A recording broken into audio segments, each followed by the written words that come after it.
आज का जो फोरकास्ट है, आज इसमें light rain with thunder storm with wind speed 30 to 40 kilometre प्रति घंटा में दिया गया है।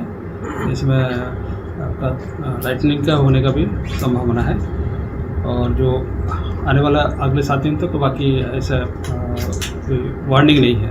आज येलो वार्निंग दिया गया है और जो फिशरमैन के लिए आज वार्निंग दिया गया है 30 मई से लेकर 1 जून तक। जो गुजरात का तटीय क्षेत्र है इसमें स्ट्रॉन्ग विंड रहेगी 45 to 50 किलोमीटर प्रति घंटा, गास्टिंग 65 किलोमीटर प्रति घंटा में रहेगा।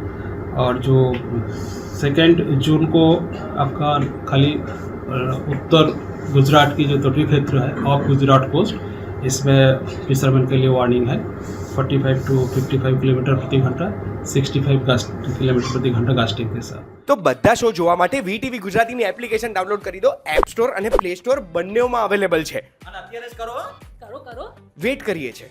અરે કરો ને, જલ્દી કરો।